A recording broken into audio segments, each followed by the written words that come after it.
ओम अज्ञानतिमिरन्धस्य ज्ञानञ्जना शलाकया चक्षुरुन्मीलितं येन तस्मै श्रीगुरवे नमः।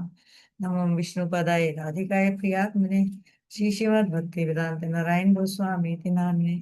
श्री कृष्ण लीला कथने सुदक्षा मौदर्य माधुर्य गुणेश्चयुक्तं वरं वरण्यं पुरुषं हन्तं नारायणं त्वं शीर्षा नमामि।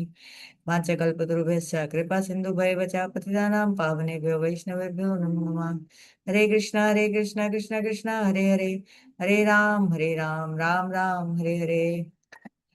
अ, हम लोग नेपाल जा रहे हैं इसलिए ट्रैवलिंग हो रही है तो थोड़ा सा शेड्यूल डिस्टर्ब हो रहा है। चलिए शुरू करते हैं।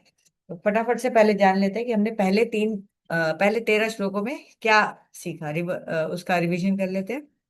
तो सबसे पहले क्या कि संजय, सबसे पहला श्लोक सेकंड चैप्टर में संजय ने बोला और बताया कि युद्ध भूमि में अर्जुन विषाद और शोक से भरकर कृष्ण से कहने लगे कि फिर भगवान कृष्ण क्या बोले सेकंड श्लोक में कि कमजोरी और मौत में शोभा नहीं देता, यह आर्य के लिए उचित नहीं है। हमने आर्य अनार्य की डेफिनेशन समझी थी।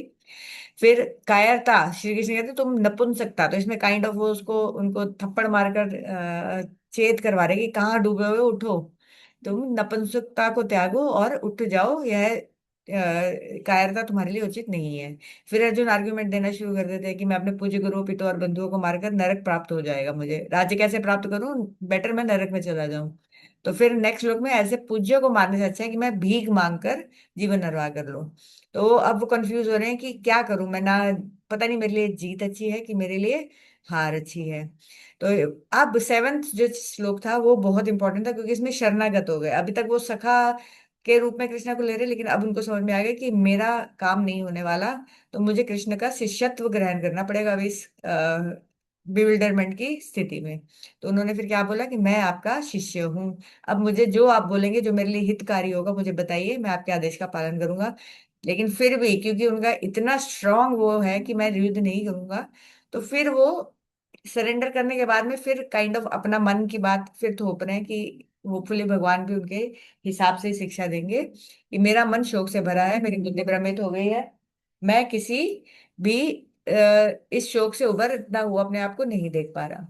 फिर फाइनली उन्होंने फिर बोला एक लास्ट टाइम, मैं युद्ध नहीं करूंगा, और कह के मौन मौन हो गए और रथ में बैठ गए। अब श्री कृष्ण ने हंसकर अर्जुन को शिक्षा देनी शुरू की और क्या बोले कि ज्ञानी पुरुष ना तो जीवित के लिए शोक करते हैं ना ही मृत के लिए। आत्मा कभी जन्म नहीं लेती, कभी मरती नहीं, यह नित्य शाश्वत और पुरातन है, शरीर के नाश होने पर भी इसका नाश नहीं होता। फिर बोलते हैं, जैसे मनुष्य बाल्यावस्था युवावस्था और वृद्धावस्था को प्राप्त करता है, उसी प्रकार मृत्यु के बाद नए शरीर को धारण करता है। ये थे फर्स्ट 13 श्लोक। फिर हम लोग कल लास्ट टाइम जो परसों हमने किया था वो 14वां श्लोक करते हैं। मात स्पर्शस्तु कौन्तेय शीतोष्ण सुख दुखदा अगामा पाइनो नित्यास्ताम स्थितिक्षवा भारता। तो इसमें हमने समझा क्या कि हे कुंती पुत्र, इंद्रियों के विषयों के साथ संपर्क होने पर, इंद्रियों के विषय, इंद्रिय हमने जानी थी ना, हमारी 5 हैं, आंख, कान, नाक, जिह्वा और त्वचा। तो इनके साथ जो इनके ऑब्जेक्ट्स मिलते हैं, आंख के साथ रूप, कान के साथ शब्द, नाक के साथ गंध, तो इनके साथ जब उनके जो मात्राएं हैं, उनके जो सब्जेक्ट है, वो ऑब्जेक्ट है, वो टच करते हैं सब्जेक्ट के साथ, तो हम लोगों को ये सब फील होता है कि ठंडी है, गर्मी है, सुख है, दुख है। लेकिन ये क्या है, इंपॉर्टेंट क्या है कि कुछ भी हो रहा है अच्छा या बुरा, वो सब क्षणिक है, यानी कि टेम्परेरी है, अस्थाई है, कुछ टाइम बाद खत्म हो जाएगी। इसलिए हे भारत, तुम इनको सहन करना सीखो। तो इसी के ऊपर हम लोगों ने सारी स्लाइड्स की थी कि कह रहे कि ये सब ठीक है लेकिन मेरा मन तो मुझे दुख दे रहा है। तो फिर हमें पढ़ा था 5 जो ज्ञानेंद्रिय हैं, ये इनको ज्ञानेंद्रिय बोलते हैं, चक्षु, कर्ण, नासिका, जिह्वा और त्वचा। और इनके शब्द क्या है, रूप, शब्द, गंध, रस और स्पर्श। तो ये आसक्ति उत्पन्न करती है, आसक्ति से मोह और मोह से अनर्थ जन्म लेता है अगर हम उनको ठीक टाइम पे कंट्रोल ना करें। तो ये हमने सब सीख लिया था। और बताया कि लड्डू खाए, लड्डू खाने में कोई दोष नहीं, लेकिन जब उसका संस्कार हमारे चित्त में चला जाता है तो हमें बार बार उस चीज को करने के लिए मजबूर करता है। चाहे अच्छी चीज हो तो ठीक है, लेकिन बुरी चीज हमें फंसा देती है, फिर अनर्थकारी हो जाती है। तो जैसे कि गर्म पानी है, पानी का बताया था कि वही पानी गर्मी के दिन में तो सुखारी होगा, लेकिन ठंड में पानी को देखते ही, ठंडे पानी को देखते ही बैंड बच जाती है, मुश्किल हो जाती है। तो सेम चीज कभी सुखदाई है कभी दुखदाई है, हम उसको सहन करते हैं। उसकी वजह से हम जैसे ठंडा पानी बहुत ठंडा है, दुखदाई है, लेकिन उसकी वजह से क्या होता है, हम नहाना नहीं छोड़ते। गर्मियों में अग्नि दुखदाई होती है, सर्दियों में सुखदाई होती है, लेकिन गर्मी में भी हम खाना पकाना नहीं छोड़ते। तो इसी तरह से जो भी आ, हर चीज हमें कभी सुख देगी कभी दुख देगी, depending on the time place and circumstances. लेकिन उसके बावजूद भी हम, जो हमारे शास्त्र में धर्म दिया हुआ है उसका हम त्याग नहीं करते। कभी हम लोग सिर्फ गर्मियों में नहाएंगे, सर्दियों में हम नहाएंगे ही नहीं, तो ये नहीं चलता। करने को मनमानी लोग करते हैं, लेकिन फिर उसका कर्म अनर्थकारी, वही बोले ना कि अनर्थकारी फिर उसके रिजल्ट होते हैं। तो इसी तरह से इनको सहने सहना सीखने के लिए वो भगवान को बोलेगी। उसी तरह से जो हमारे रिश्तेदार, हमारे माता पिता बच्चे, ये सब जब हमारा प्यार, हम हमारे साथ प्रेम होता है, हमें पैसा ला कर दे रहे होते हैं, हमारा लालन पालन कर रहे होते हैं, तो सुखद होते हैं। लेकिन क्योंकि सब कुछ लाइक एवरी अदर थिंग दुख, ये अनित्य है, तो दुखदाई भी होंगे। या मृत्यु के बाद दुख देंगे मृत्यु की वजह से, या फिर हमें त्याग देंगे, हमसे झगड़ा करके चले जाएंगे तो दुख देंगे। तो इन सबको हमें क्या करना है, सहन करना सीखना है, सम रहना सीखना है। न सुख में उछलना है न दुख में। जितना सुख में कम उछलेंगे उतना दुख धारण करना आसान हो जाएगा।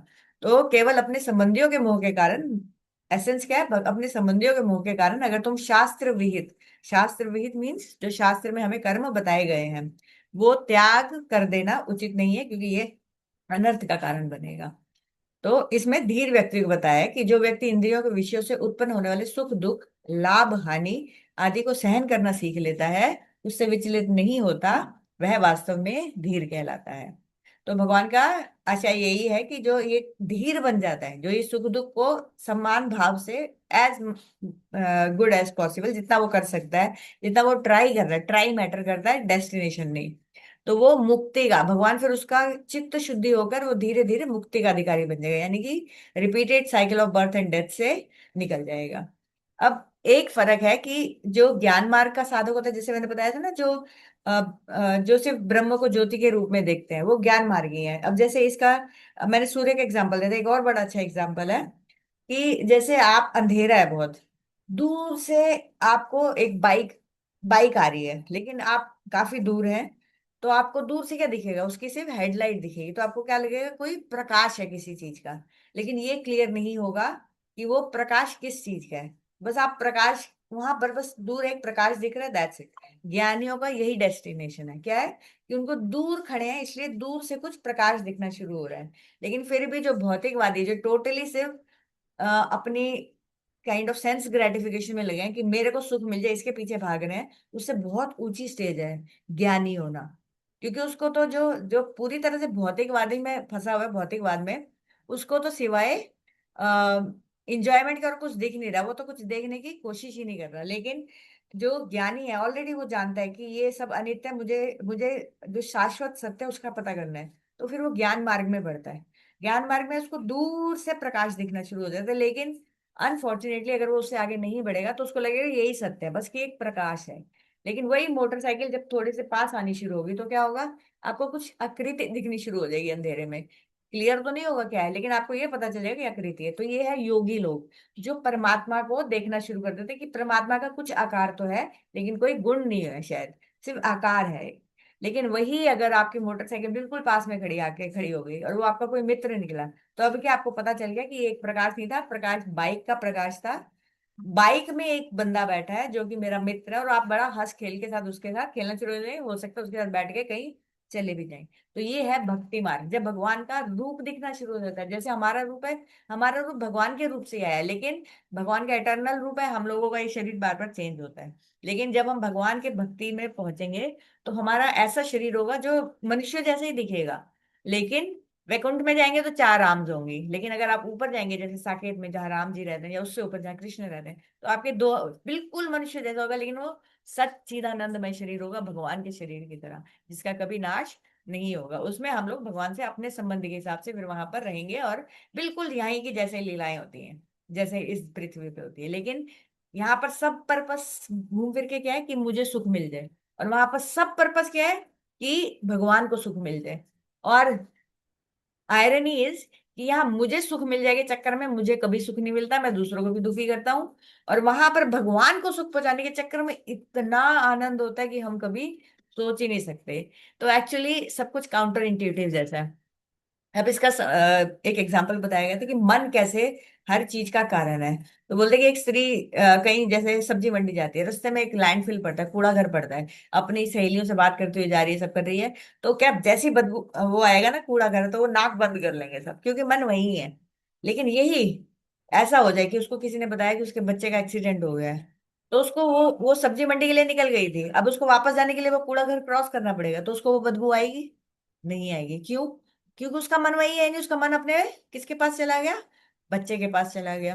तो अब उसको ये बदबू से मतलब कुछ फर्क नहीं पड़ेगा, उसको पता भी नहीं चलेगा कि उसका मन वहां पर नहीं है, क्योंकि अब उसका मन कूड़े की दुर्गंध में नहीं है, बल्कि अपने पुत्र की चिंता में लगा हुआ है। तो उसी तरह से मन ही विषयों का अनुभव और भोग करता है। जहां मन लगा होता है वही हमारा अनुभव का केंद्र बन जाता है। भगवत गीता में भगवान कहते हैं विषयों से उत्पन्न सुख दुख को सहन करने का अभ्यास करो। लेकिन भक्तों की साधना का तरीका थोड़ा अलग होता है। ज्ञानियों के लिए शिक्षा है कि जो विषयों से उत्पन्न हो रहे सुख दुख उसको सहन करो।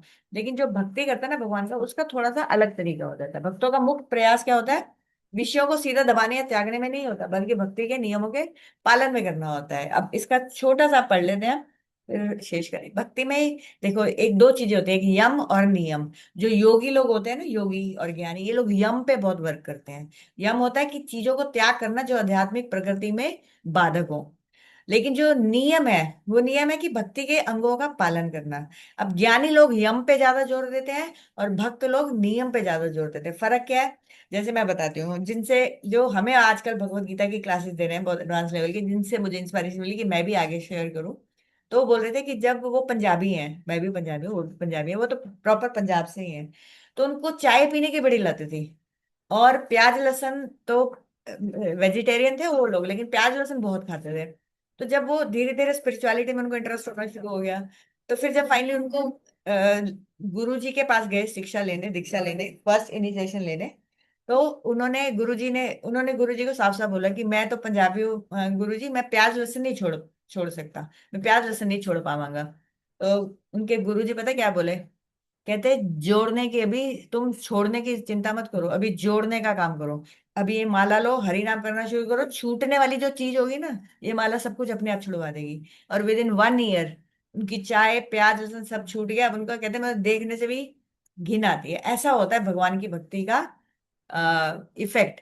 तो अगर वो यम के पीछे पड़ गए कि भैया पहले त्याग करना है, तो प्रॉपर गाइडेंस में नहीं चलते, प्रॉपर गाइडेंस में नहीं चलते, तो उसका रिजल्ट क्या होता है? ये चीजें छूटती भी नहीं। लेकिन नियम नियम का जब हम पालन करेंगे, जैसे कि जैसे हम लोगों ने जो 2-3 लोग हैं, 4 लोग हैं, और कुछ लोग रिकॉर्डिंग सुनते हैं, तो निश्चय कर लेते हैं मुझे प्रतिदिन हरि कथा सुननी सुननी है, भगवत गीता सुननी सुननी है, मुझे एक माला करनी करनी है, या 5 मिनट मुझे निकाल के भगवान के बैठ के उनका नाम लेके कीर्तन करना है। कोई भी एक अंग पकड़ लो, ऐसा नहीं कि सब करना है। वो सब धीरे धीरे होता जाएगा। और बजाय कि इस बात का चिंता करना कि मेरा ये चीज छोड़नी है, मुझे वो चीज छोड़नी है, तो वो सब हम लोग नियम पे ध्यान देंगे। और जब ये हिस्सा हो जाता है, तो धीरे धीरे ये सब चीजें जो छूटने वाली होंगी, जो हमारे लिए अच्छी नहीं होंगी, चाहे हमें आज पता है नहीं पता है, वो हमारी अपने आप छूटती चली जाएंगी। जैसे कि जब एक मिट्टी से भरा पानी है ना ग्लास में, उसमें नलका चला कर रख दो, क्या होगा? आपको बिना साफ किए ग्लास का पानी साफ हो जाएगा, क्योंकि जो ना चाहने वाली चीज ना पानी के ग्लास में, लगातार पानी उसमें गिरता रहे तो वो उसको बहा के बाहर कर देता है। हमें नहीं पता कि ये वाला कण अच्छा था, ये वाला कण अच्छा नहीं था, लेकिन जब हम प्रोसेस में आ जाएंगे ना, तो जो अच्छा नहीं होगा अपने आप निकल के बाहर चल जाएगा। ये जो हम प्याज लहसुन चाय कॉफी की बात करते हैं ना, ये आर्टिफिशियल नहीं है। इनके नुकसान स्पिरिचुअल, जैसे प्याज लहसुन तो मेडिसिन वैल्यू भी है, लेकिन उसके जो वो तमोगुणी कहलाते हैं, मतलब वो मांस खाना जितना वो नहीं है तो वेजिटेरियन, लेकिन उससे क्या होता है कि जो हमारी फाइनर टिश्यूज है ना स्पिरिचुअल लाइफ में आगे बढ़ने के लिए, एक हद तक तो हम अपनी सुकृति अच्छे डीड्स की वजह से पहुंच जाएंगे।